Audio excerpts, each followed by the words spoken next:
Welcome to the Lynn and Sheryl Show. I'm Lynn Serrano, And I'm Cheryl Eisenhower. and we'll be right back after this.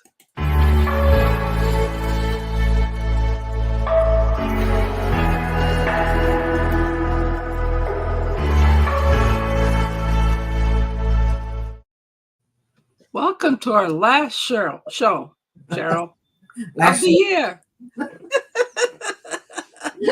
of another year. Of another year. How are you, Cheryl? I'm here, ready to go to the next one. There you go. It's been a good week. So we're good. Good. Got through all the holiday time, right? Yeah, I mean, our kids are grown, so there's so many places they need to go. They have to go here and there. So we take dinner on Christmas Day, so everybody's done. And so we just got it wrapped up not long ago. But it was good. They were all here except one of Jerry's sons, and he lives in Florida. Good. I've got a little cough going on here, so I apologize. I love the fact that January is a new year, so I love the fact that you picked a new chapter. That's like every month can be a new chapter as well. So I'm going to ask what you were thinking about this title, and I'm going to mute myself real quick. Actually, I chose a new chapter instead of a new year because it's just the beginning of the book of next year. And it's actually next week or is a new chapter. The next week can be a new chapter. And the thing about it is, if everybody would realize that everything behind us is an old book. And so don't carry it with you. You've wrote that book. It's been read. It needs to be put on the shelf, and we need to move on to the next chapter. Yeah, it's called a history for a reason, right? It's called history, and it's I know a lot of people and there's a lot of stuff that you have to. We go there, but people tend to carry way too much forward with them, and you don't get anywhere looking in that rearview mirror. That's why it's tiny. Yes. It's just to look at the things you have to. Well, there are a lot of layers to a lot of things, and people don't realize when you do slice them, especially in a book and a chapter, it's a lot less to carry, and it makes it easier and lighter to go forward. And I like looking at it as chapters or layers. And I'm far from being a minimalist right at the moment, but I try to live in a smaller space. And it annoys me to have too much in this space right now, but the idea is eventually to be frustrated with it, to do something about it. But you got to start somewhere, or to change the perspective on how you look at things. And I think looking at it as a chapter, or a month, or looking at things the way you did and looking at them a little bit different does help to find a way that actually helps you to see it in a way that you're going to make some kind of difference or change, I believe. Well, it's kind of like Zig Ziglar. Somebody asked him one day, they said, "Zig, how did you write so many books? You've written a book. You know what it is. It's not a quick fix." No. And somebody asked Zig how he wrote so many books. And he said, "I've never written a book." And all these on the shelf, "You've written a lot of books." He said, "No." He said, "I've never written a book. I sit down, try to every day, and I write a page or two. And then all of a sudden those pages become a chapter. And then the chapters, they become the book. But I've never sat down and written a book." See, and that's really cool to say because, that's different perspectives. And I love different perspectives because there are some people that have to feel like they have to go, get an Airbnb or, get the cabin in the woods, and they have to literally lock themselves in to say, this weekend for 10 hours a day, I need to write. And they feel that they have to birth a book, and then they feel like that's my craft. Whereas for him, he free flowed a book and made it into chapters where he did, he moved the needle every day by just writing some. And then he wove it together into a book. So there's many ways of looking on how to write a book or how to have a chapter. Yeah, So, I've written books. I've got mhm, a good little stack going. yeah, you do. You have Yeah, at least 12, I think. no, I've only got six. Okay. But Jerry's got the stack. No, but I've never finished my first one. Yeah, It's I not. know. I've told you. I've explained Mhm. that it's not time for me to finish my first one yet. Right. But I did out of the ones that I had written. I did sit down one Sunday evening and write a book. It Mhm. was much like it is today. And I had it on my mind, and I was gonna write a couple chapters, and before I knew it, I had the whole book written. And I took my whole life and I broke it down in little seasons and little times, and I did a quick timeline, and that's not my whole book or my whole story either, but I published it really quick. But again, it's a matter of how you look at the book and how you want to slice it and dice it. And there's no right or wrong answers to any of this, but it's what's going to work for you. And that's what I love about perspectives and looking at the different ways of how you perceive things. And that's what we love to do here, is just to give you different ideas of how to look at a new chapter. And the fact is that the page is empty. You can make it any way and create it any way you want, and there's no wrong or right on how you write that book. And that's what I love. We just have to give our permissions to create it. And I think that's what the big problem that we all have is not allowing ourselves to do that. Wouldn't you agree? I agree. And the thing is, we don't give ourselves time to think about what we're going to do. I'm doing, I'm doing even better than what I was. I mean, my thing of a morning is to sit with the puppies with a cup of coffee without the lights on. I mean, we've got enough little red and blue and green lights in the house that it's not dark, but I can sit there and I can think and I can go over what's been and I can go over what I have to do. But I've started blocking off a little bit of time on my calendar every day to kind of regroup.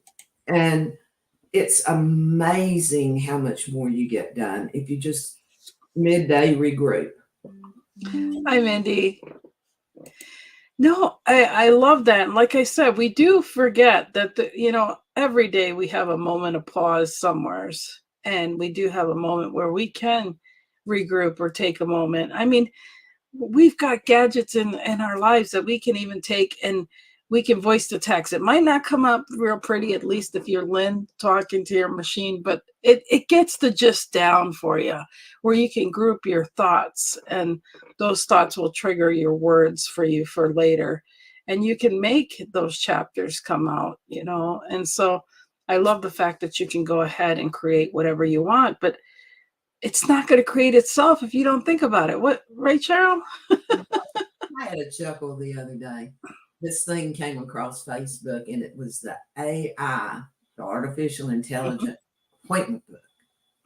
And you just tell it and it makes out your schedule. And I just sit there and die laughing. It's like, yeah, I don't care how artificial intelligent you are, you cannot keep up with mine because mine changes. I mean, it's the phone rings, a text comes through, the whole day shuffles.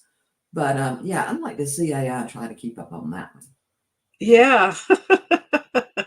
Well, like I said, I feel that our chapters they can start. I mean, in the middle of the day, the middle of the night.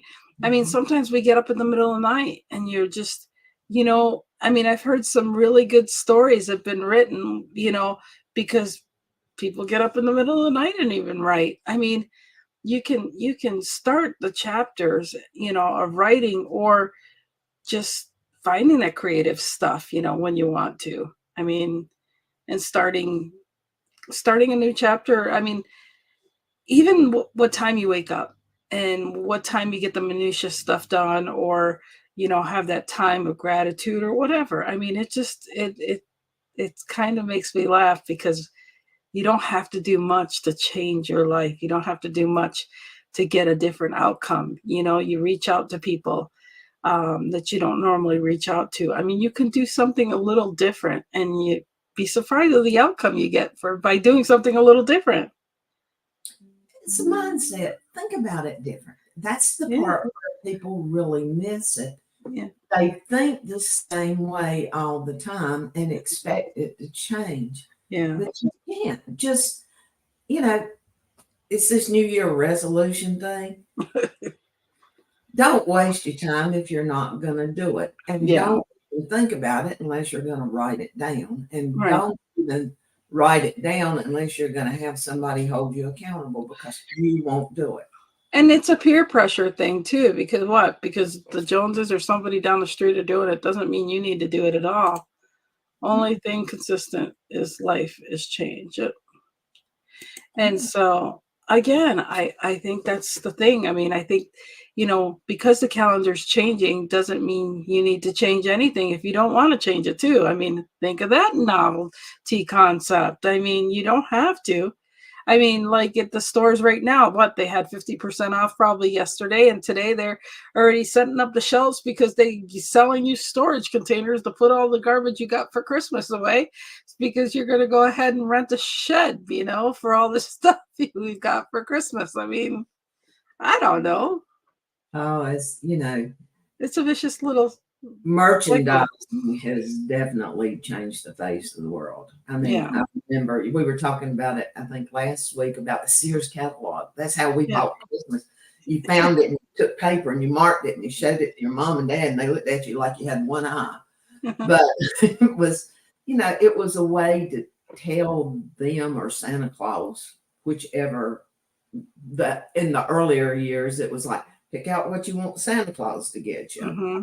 Then I found out where Santa Claus stored this stuff. Yeah. Oh goodness. My mom wasn't even good at it. She put it in my bedroom closet. Well, she figured under your nose you wouldn't find it.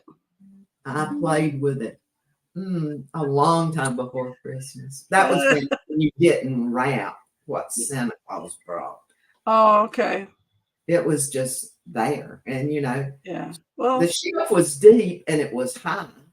But oh, but the shelves were on both sides. If you put your foot on this side and then you put on this side and figured out how you were not going to break your neck to get to the top, I was a wonder I even made it through Christmas hood. well, she probably didn't expect you were getting taller and you could see up there. Oh, you couldn't see it. She had that part of it's an old house, so that part was real high. But I'm sure she had to have Dan put in it because Mom was like 5 feet tall. So Dad, I'm sure, had to bring a ladder in when we went there. But I couldn't bring a ladder in because that would give it away. So I would just step on the shelves, and it was. If I caught one of my kids doing something like that, not so much playing with their Christmas, but climbing up the way I did, I'd have probably killed them at that point. It was not the brightest thing I've ever done. Okay. Oh my God. And you live to tell. How about that? Well, I never did fall. Of course, Yeah. I was the girl that could climb a tree too. So, Yeah.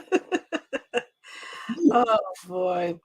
So yeah, well, I'm glad you said something about the new chapter, not the resolution thing and not the, you know, things like that. I mean, I think it's, you know, I still I still think of the 1900s, I think you think 2020s. I mean, my gosh, it just, 2025 is going to be here before you know it too. mhm. I mean, I don't know where the years have gone. I mean, I still think 1980 was just the other day. my my life sounds like yours as a child, Miss Cheryl.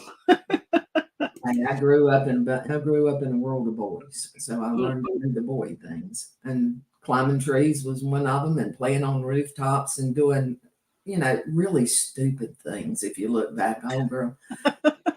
But the one more, the new chapter and the resolution thing. Somebody asked me the other day, they said, "What's your New Year's resolution?" I said, "Number one, not to call it a resolution because I've never resolved anything on New Year's." I love that. I love that. I'm gonna have to mark that one and share that one. Any wrapping look, listen to me calling wrapping. Any closure statements you want to add to this topic before we head out of here? Well, the only thing I've got to say is I want everyone to go into the New Year's with their eyes wide open. Our anniversary is New Year's Eve. So we'll go out and have a nice dinner. And then when I wake up the next morning, the new chapter begins. So I'm able to close the year of marriage right before New Year's and move to the next one. So we start a complete new chapter on New Year's Day. Oh, well, happy anniversary. What is it, like 21, right? 26. 26. Oh, gosh, I knew it was 20 something. Time flies. Time flies. Yeah, it does. But it's a good thing. As long as you see it flying, you're still here. I knew. Okay, so it was 25 last year. I knew it was like 20 something and a 1. So I was off by last year with the 25. Okay. Yep. Well, happy anniversary to you and Jerry and many, many more. So well, like I said, I'm just blessed to say we finished this chapter this year, and I look forward to next year and then the year after. So and so I love you very much, and I appreciate you doing the show with me every week, and I appreciate everybody that stops by, and we look forward to a new year and get this stuff over and done with. So have a good one. As they say, see you next year. See you next year. Love you, Sheryl. Love you too.